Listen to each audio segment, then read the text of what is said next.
تنفيذا للتعليمات المولوية السامية القضية بمعالجة قضايا ديال مغاربة العالم، وفي هذا الإطار ديال الشباك الوحيد المتنقل لمعالجة قضايا مغاربة العالم، تمت المساهمة ديال وزارة الداخلية بدورها مع باقي القطاعات الأخرى لمعالجة القضايا والإشكالات التي تعوق المهاجرين ديالنا بالخارج، وأيضا التعريف بمختلف المساطر الإدارية اللي ربما تتعرقل بعض الإشكالات اللي تتوقع لهم في أثناء ممارسة أو طلبات ديال المتطلبات ديالهم.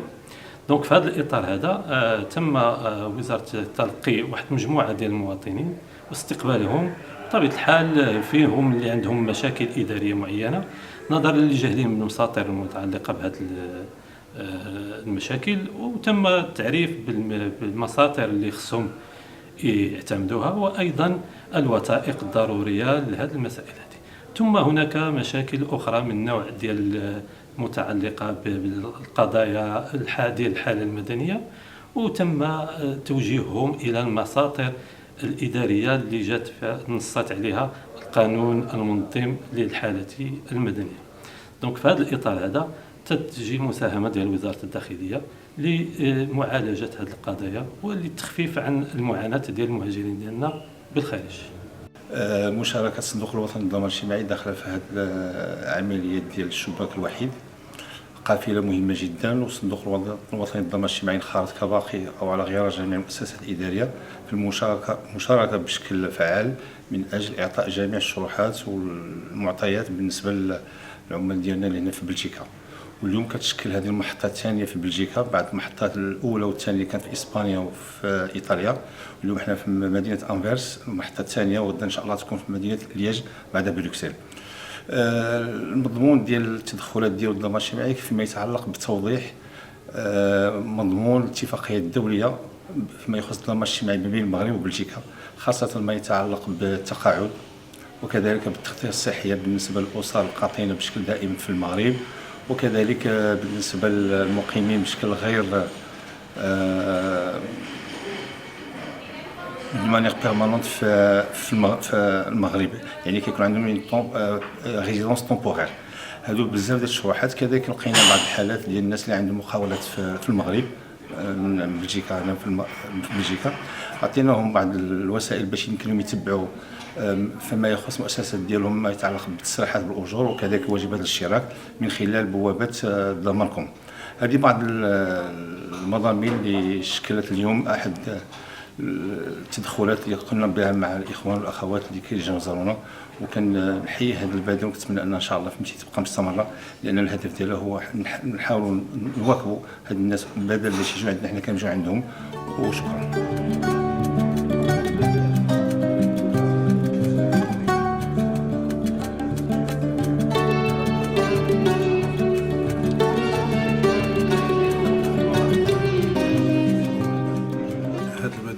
أنا جد فخور بأنني ساهمت في هذه القافلة ديال مخصصة للشباك الوحيد المغاربة المقيمين بالخارج، وخاصة في المرحلة ديال بلجيكا اللي كتعرف يعني واحد كونسونطراسيون ديال لي ماروكان دي موند، مدينة بروكسل ولا في أنفيرس فين حنا دابا أو لا في مدينة ليج. فعلا خلال هاد اليومين هادي استقبلنا واحد العدد كبير ديال المواطنين والمواطنات اللي جاو عندهم واحد العدد ديال الاستفسارات على المشاكل اللي كيعرفها العقار في المغرب. قدمنا لهم التوضيحات وعطيناهم كذلك بعض يعني الاستشارات العمليه اللي كتمس بعض الحالات بدقه، باش نعملوا في الدياغنوستيك ديال المشاكل اللي عندهم، اننا فعلا رشدناهم ومشاو يعني مقتنعين. وكذلك كاين البعض منهم اللي كانت عندهم بعض الافكار على بعض يعني الحويجات وعطيناهم الشروح اللازمه هما باش يعرفوا شنو هو فعلا الدور اللي كتقوم به الوكاله الوطنيه للمحافظه العقاريه. هذا من جهه. كما كذلك كانت فرصه اننا نعرفوا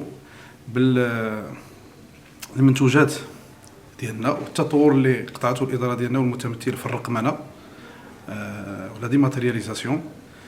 عرفناهم خدمه محافظتي وعرفناهم كذلك بخدمه الشهاده الالكترونيه يعني المراحل اللي يقطع العقار خلال مسطره التحفيظ حتى يولي رسم عقاري، وكذلك الانواع ديال التقييدات اللي تمكن توقع على الرسوم العقاريه. وفتحنا معهم قنوات ديال التواصل، واللي عنده شي حالات خاصه خلينا يعني المراجع ديال كل ملف على حده، لا انا لا الزميل ديالي ان شاء الله بمجرد من وصول المغرب غادي نديروها على المصالح المختصه كل مدينه والمحافظه اللي فيها وكل مشكل والحالات اللي فيه، اننا نلتزم معهم باش نجاوبهم فعلا على دوك التساؤلات ديالهم سواء بالاتصال المباشر او عبر البريد الالكتروني. وكنحيي كذلك وسائل الاعلام اللي واكبات هاد التظاهره هذه وعطاتها واحد الصدى باش ان شاء الله مستقبلا تلقى المزيد من النجاح وشكرا. Le guichet unique mobile des Marocains du monde s'organise dans le cadre des orientations de Sidna Lansro visant l'amélioration des relations entre l'administration et l'ensemble de nos concitoyens, qu'ils soient résidents au Maroc ou à l'étranger.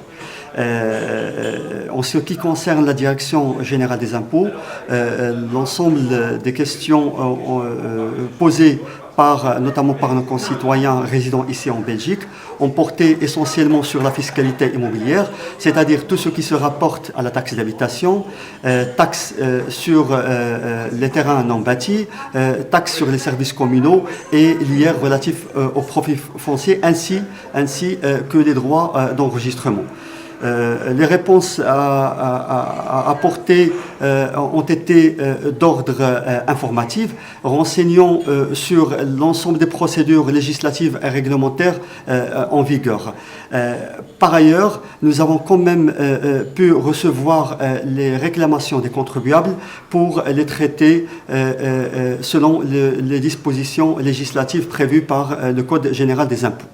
C'est une initiative louable, celle-ci notamment animée et gérée par le ministère des Marocains du monde, à partir du moment où il s'agit d'un guichet qui est censé regrouper l'ensemble des administrations relevant du gouvernement marocain et qui font le déplacement jusqu'à aller voir nos concitoyens du monde là où ils sont pour traiter directement et sur place leurs différentes doléances et réclamations. جينا هنايا لا بلجيك باش نشوفوا مع المغاربه ديال بلجيكا. البارح كنا في القافله ديال بروكسل واليوم حنايا في القافله ديال انفيرس.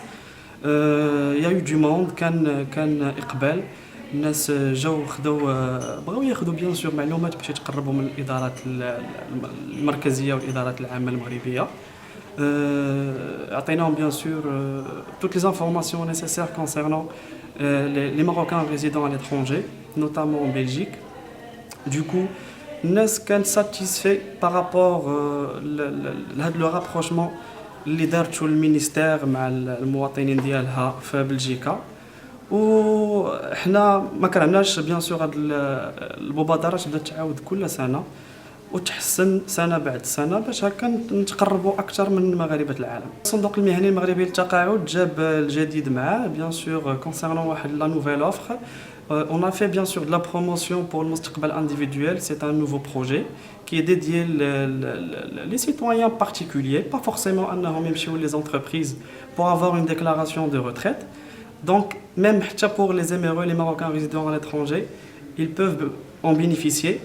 Ou bien sûr, عطيناهم كاع les informations concernant les procédures كيفاش يستافدوا كيفاش يتواصلوا عاوتاني مع المقر ديالنا مع الوكالات ديالنا اللي كاينين بارتو في المغرب و باغ ايميل. وبيان سور حنايا راه الاشاره في كافه المعلومات.